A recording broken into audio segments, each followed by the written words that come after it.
Well, good evening, group. It's the last chance I'm going to have to talk to you about ethics and business ethics in particular. And as is my usual practice on Sunday night, I'd just like to go through some of the things that we're going to present this week. It's the last week, and it's the last week of what I think has been a pretty good experience, at least for me as the instructor. I've really enjoyed working with you as a group and look forward to this last bit of an opportunity here. And as I can see from the discussions that everyone's been having, this has been somewhat of an eye-opener for some people and somewhat of a chance for others and all of us to confirm some things that we thought about and we thought we knew, and to maybe look at them in a few different ways. And what I'd just like to do with the remaining time, it's hard to believe we only have 1 week left, is we've got a lot to accomplish, really. Some new things I want you to look at, some older things that I want to go over, and of course we have that nasty little thing called the final exam, which in our case is not going to be a test. It's going to be another chance to do some writing or make a presentation, show some creativity, but to express yourself on the topic of business ethics. So what I've got for you this week, a couple of PowerPoints, the usual PowerPoint from the text, which explains many of the concepts and materials, and spent a lot of time in the text and everything this week about multinational corporations and how the different ethical standards in different countries fit together or don't fit together, and how business is being done globally today, what a consideration that is. So this is very important because just what I said, business today is global. You can't get away from it. You can't get around it. That's just the way it is. And what we have to do is adjust ourselves to the differing laws and morals and customs of multicultural groups as we do business across the world. Unavoidable? Interesting? Yes. Confusing? Sometimes. Something you have to deal with without question. Okay, so that's a lot of that in there. But what I really wanted to talk to you about was just a couple of concepts, new concepts that aren't really in our text, but something I think it's worth talking about. So I put together this PowerPoint that you can see, which will start off with these new concepts and then move into sort of a review. And I just want to mention a couple of them, and you'll see them as they come up. When you open the PowerPoint, you'll see it start off with a monkey chewing on a pencil, because that monkey is there trying to illustrate for us all the kind of thinking, oh my gosh, what do I do now? Where do I go from here? Because really, that's the dilemma we face a lot of times when we're faced with an ethical question. But the opening slide in that PowerPoint is a quote from the Russian dictator of the World War II era, Joseph Stalin.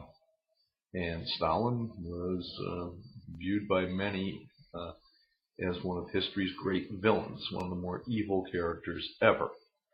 And yet, there's a quote from him that starts off the presentation, which says, "A single death is a tragedy, but 1,000 deaths is a statistic."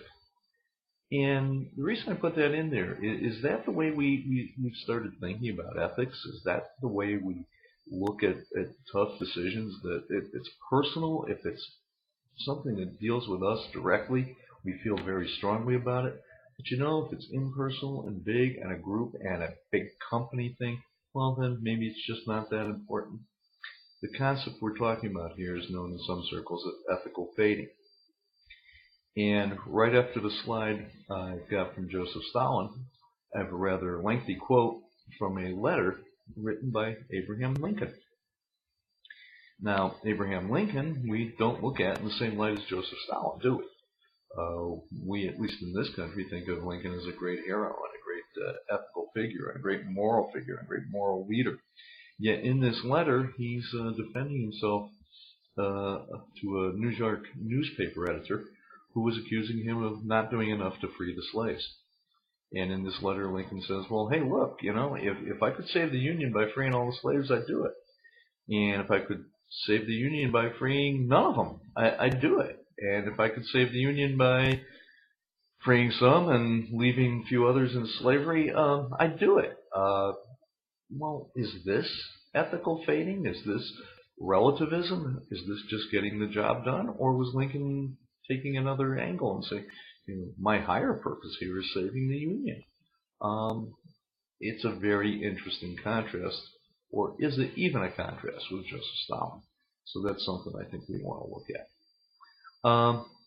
Then I'm going to go into here in the slideshow just a few refresher things about how to recognize an ethical issue, how to sniff it out, how to know what's there.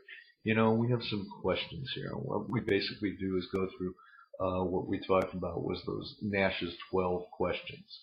And we're really giving you the top 10 of them. But just really what you want to do, okay, get the facts. All right. Once you recognize it's an ethical issue, get the facts. And then consider the options, consider alternatives, make a decision, and then test it, right? And we've got a few little tests in there that you can go through. And that's so important because so many people make a decision and then they don't test it. They don't consider the alternatives and they don't consider what could happen. And it's sometimes the outcome is disastrous. So that's another aspect in our review portion. I have a list then. I move on to a list of half a dozen cases.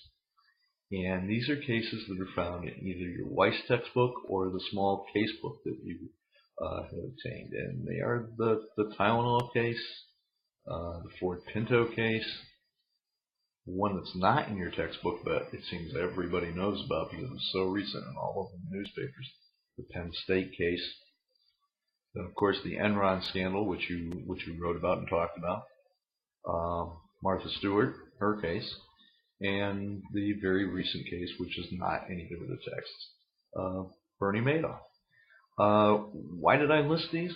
It's quite simply, if you've taken a course in ethics, people are going to expect you to know about these cases and to be able to talk intelligently about them.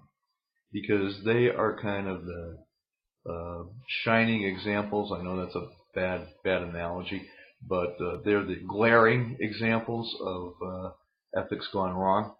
And I think if you are not familiar with these, I would strongly suggest that you get familiar with them.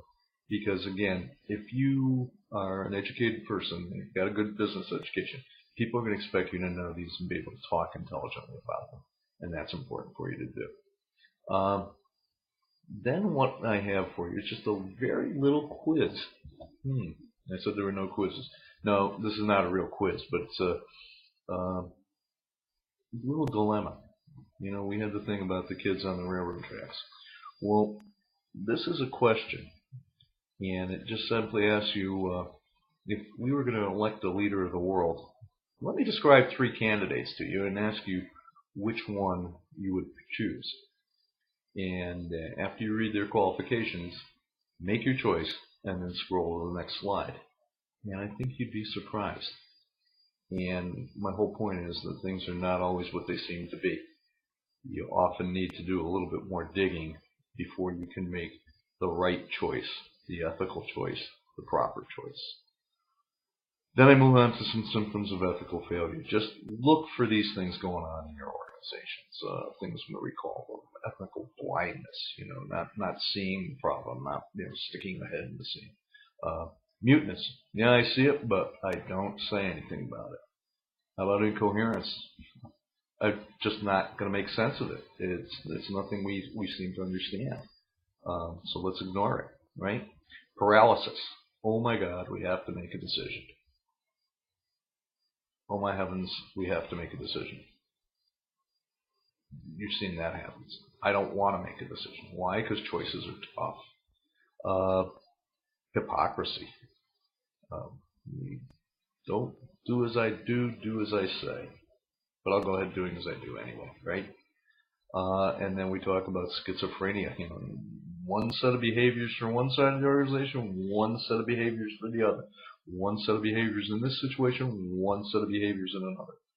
These are some bad symptoms. And finally, complacency. You know what? We just don't care.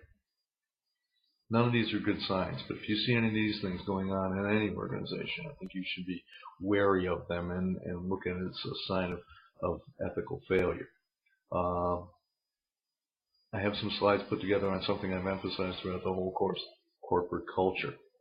And just the fact that, values and morals and ethical practices are shown throughout an organization, primarily by the behaviors of the leadership. We learn what behaviors are acceptable in our organizations by watching those around us and actually watching the leadership. We absorb what they have to show us. We absorb what they have to say. But more often, we absorb what they do. And we tend to mirror that behavior. So if the leadership of an organization is behaving badly is going to happen throughout the organization. And we just talked about that there, and some signs of some strong corporate cultures. Then I also go ahead and point out some principles of ethically effective firms. So, it's not all bad news here. It's just the things that we can look at to say, when are we healthy and when are we not healthy?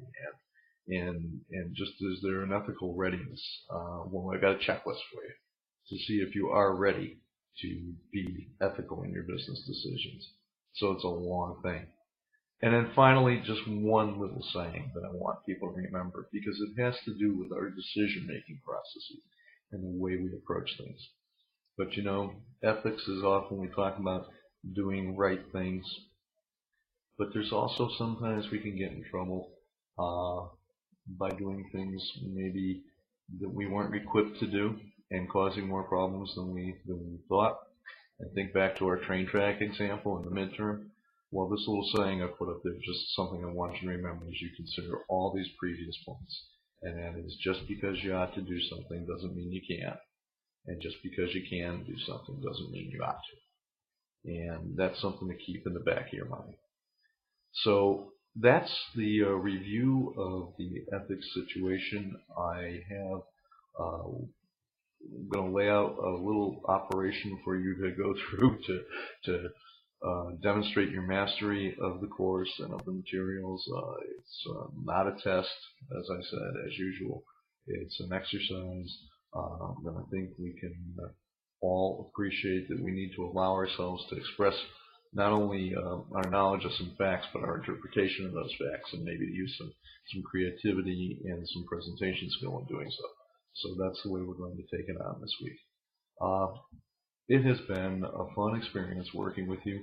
I enjoyed trying to adjust the course every week to see where we were going. I very much enjoyed your discussions. I enjoyed the feedback I got from a lot of you. I hope you found my method effective. I'd be very interested in your comments. And there is a course survey. I would be very appreciative if you would take that survey and let us know how you felt about the course.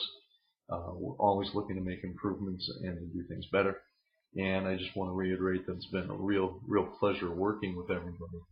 And I wish you all the best of luck and the best in the rest of your academic careers and in all your pursuits. Okay, thank you very much.